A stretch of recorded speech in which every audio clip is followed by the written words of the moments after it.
샬롬, 하나님과 동행하는 새벽기도회 다라스 임마누엘 교회 권성철 목사입니다. 오늘도 하나님과 동행하며 풍성함을 누리시는 저와 여러분 되시기를 축복합니다. 오늘 말씀은 에스겔서 48장 30절에서 35절까지의 말씀입니다. 그 성읍의 출입구는 이러하니라. 북쪽의 너비가 4,500척이라. 그 성읍의 문들은 이스라엘 지파들의 이름을 따를 것인데 북쪽으로 문이 셋이라. 하나는 르우벤 문이요, 하나는 유다 문이요, 하나는 레위 문이며 동쪽의 너비는 4,500척이니 또한 문이 셋이라. 하나는 요셉 문이요, 하나는 베냐민 문이요, 하나는 단 문이며 남쪽의 너비는 4,500척이니 또한 문이 셋이라. 하나는 시므온 문이요, 하나는 이사갈 문이요, 하나는 스불론 문이며 서쪽도 4,500척이니 또한 문이 셋이라. 하나는 갓 문이요, 하나는 아셀 문이요, 하나는 납달리 문이며 그 사방의 합계는 18,000척이라. 그날 후로는 그 성읍의 이름을 여호와 삼마라 하리라. 아멘. 하나님의 말씀입니다. 여러분, 우리 각 사람들은요, 나름대로의 삶의 기준, 여러 가지 기준을 가지고 살아가는 것을 보게 됩니다. 사람과 관계를 맺을 때에도 또 어떤 도덕적, 생활적인 부분에 대해서도, 그리고 학업 수준이라든지 일에 대한 부분에 대해서 이런 모든 영역에서 각자 나름대로의 기준을 가지고 살아가죠. 오늘 우리가 읽은 말씀은 그리스도인들의 기준에 대한 말씀을 하고 있는 것을 보게 됩니다. 기원전 597년 에스겔이 바벨론 2차 포로로 잡혀가게 되죠. 그때 에스겔의 나이는 25살이었습니다. 이 25살의 꽃다운 나이의 청년이 바벨론으로 잡혀갈 때 그 심정이 어땠을지 한번 생각해 봤으면 좋겠습니다. 에스겔은 굉장히 낙심했을 것이고 또한 절망했을 것이고 더 이상 소망을 가질 수 없다라고 생각했겠죠. 하지만 에스겔은 바벨론 포로로 살아가면서 인생의 반전을 이루어내는 걸 보게 됩니다. 어떻게 그것이 가능했습니까? 바로 그곳에서 하나님의 영이 임했기 때문에 그렇죠. 하나님께서는 에스겔을 통해서 말씀하셨습니다. 포로살이하는 유다 백성들에게 희망을 전해주라고 말씀하셨죠. 에스겔은 하나님께서 주시는 말씀을 받아서 유다 포로들에게 전하는 것을 성경을 통해서 우린 보게 됩니다. 그 과정을 통해서 영적으로 눌렸던 유다 백성들은 회복되고 또한 새롭게 되었죠. 하나님께서는 에스겔에게 포로 귀환 후 새로 세워야 할 성전의 모습을 보여주시는 것을 우리는 앞에 말씀을 통해서 함께 나누게 되었습니다. 성전의 모형을 보여주시고 영적 지도자와 군주는 어떻게 살아야 하는지도 말씀해 주셨죠. 그리고 마지막으로 각 지파별로 땅을 분배하라고 말씀을 해주셨습니다. 땅 분배라는 단어만 들어도요, 포로로 잡혀와 있는 유다 백성들은 아마 굉장히 설레고 기뻤을 겁니다. 유다 백성들은 70년 동안 남의 땅에서 포로살이를 하고 있었잖아요. 그들에게는 땅이 없었습니다. 시키는 대로 일하고 하루 벌어 하루 먹고 사는 그러한 존재들이었죠. 그런데 하나님께서 돌려보내실 그곳에서 땅을 주신다고 하니까 얼마나 기뻤을까요? 하나님께서 유다 백성들에게 주시는 그 땅은 조상들이 살았던 땅이지만 중심이 달라지는 것을 우린 보게 됩니다. 8절 말씀을 보면 유다 경계선 다음으로 동쪽에서 서쪽까지는 너희가 예물로 드릴 땅이라. 너비는 25,000척이요 길이는 다른 목의 동쪽에서 서쪽까지와 같고 성소는 그 중앙에 있을지니 이렇게 말합니다. 성소가 어디 있다고요? 중앙에 있다라고 말씀을 하시죠.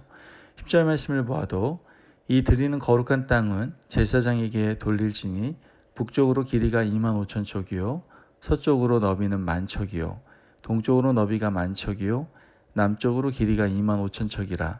그 중앙에 여호와의 성소가 있게 하고. 아멘. 자, 지리적으로 정중앙에 여호와의 성소가 있다라고 말하는 것이 아니에요. 포로 생활이 끝나고 돌아가서 살 때 마음 중심에 하나님의 성소가 있게 하라는 하나님의 말씀인 것이죠. 하나님께서 이스라엘 백성들에게 성막을 주셨을 때도 같은 생각이었어요.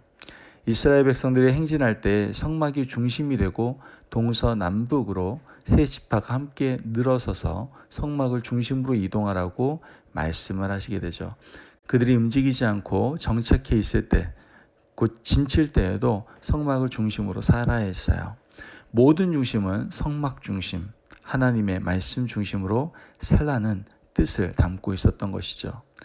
하나님께서는 지금 유다 백성들에게 말씀을 하시는 겁니다. 지금까지 너희가 말씀 중심으로 살지 못했지만 포로에서 귀환하면 하나님의 말씀을 중심으로 살라고 말씀하시는 거예요. 이것이 하나님의 기준이었어요. 그들이 망하기 전 유다 백성들의 기준은 율법이 아니었잖아요. 그들의 기준은 욕망이었고 물질이었습니다. 물질을 얼마나 더 많이 가지느냐, 얼마나 많은 부를 축적하느냐, 이것이 그들의 삶의 기준이었다라는 것이죠. 하나님은 이것을 우상숭배라고 말씀하시고 그 죄로 인하여 유다 백성들을 멸망시키는 것을 우리는 알지 않습니까? 하지만 이제는 과거처럼 살아서는 안 된다라는 거예요. 성전과 하나님의 말씀이 중심이 되어야 된다라고 말씀을 하시는 겁니다. 오늘 우리의 삶의 기준을 한번 돌아보시고 다시 한번 정립해 보시기를 바랍니다. 우리는 여전히 내 삶의 기준을 말씀이라고 입으로는 말을 하지만 마음속 깊은 곳에서는 세상 사람들의 가치가 절대 기준이 되어 우리는 살아가고 있지는 않은지 우리 스스로를 돌아볼 수 있어야 됩니다. 만약 그렇다면 우리는 평생 살아도 불행한 삶을 살아갈 수밖에 없다라는 것이죠. 여러분, 하나님의 성전과 말씀 중심으로 우리는 살아가야 됩니다. 이것이 바로 크리스찬들의 기준입니다. 이러한 삶을 살아갈 때 우리는 행복한 인생을 누릴 수가 있다라는 것이죠. 여러분, 35절 말씀을 계속해서 보면 그 사방의 합계는 18,000척이요. 그날 후로는 그 성읍의 이름을 여호와 삼마라 하리라, 이렇게 말합니다. 여러분, 여호와 삼마가 무엇입니까? 여호와께서 거기 계시다는 뜻이에요. 70년 포로 기간 동안에도 하나님께서는 유다 백성들과 함께 하셨어요. 한 번도 떠나신 적이 없습니다. 그리고 앞으로 그 미래적으로도 하나님이 에스겔에게 보여주신 성전 완성을 통해서 여호와께서 그곳에 계신다라고 말씀하시고 계십니다. 이 말씀을 들었던 유다 백성들의 마음은요, 가슴이 뛰고 굉장히 설레었을 겁니다. 하나님이 계신다고 하는 그 새로운 성전에 얼른 가서 예배드리고 싶었을 겁니다. 하나님이 계신 그곳이 바로 하나님의 백성들이 있어야 할 곳이기 때문에 그렇습니다. 하나님은 당신의 영으로 충만한 성전에 계십니다. 그곳이 어디입니까? 여러분, 착각하시면 안 됩니다. 건물로서 화려하고 멋진 그러한 성전에 하나님은 계시는 것이 아닙니다. 그런 곳에 하나님의 영이 떠난 것을 우리는 보지 않습니까? 솔로몬 성전이 완전히 회파되었잖아요.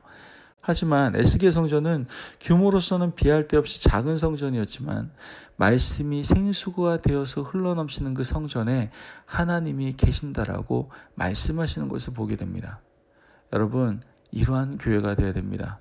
이러한 크리스찬의 기준이 세워진 아름다운 교회가 바로 하나님의 교회, 주님의 교회가 되어야 됩니다. 그러한 교회가 바로 우리 임마누엘 교회가 되어야 된다는 것이죠. 여러분, 우리 공동체, 우리 교회를 바라보면서 정말 이 교회 안에 세속적 욕망이 들끓는 공간이 되고 있지는 않은지 돌아봐야 됩니다.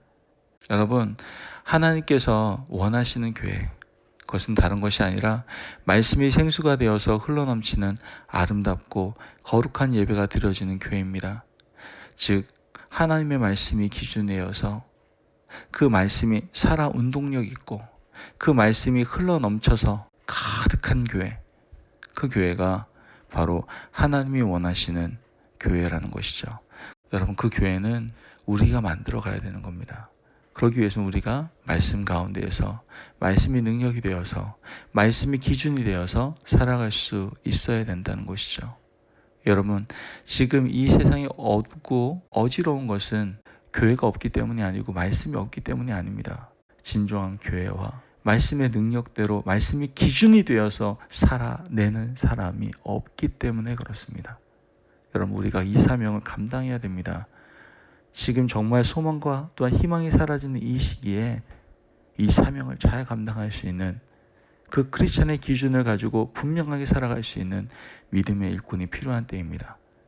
이 사명을 잘 감당할 수 있는 저와 여러분 되시기를 주님의 이름으로 축복합니다. 기도하겠습니다.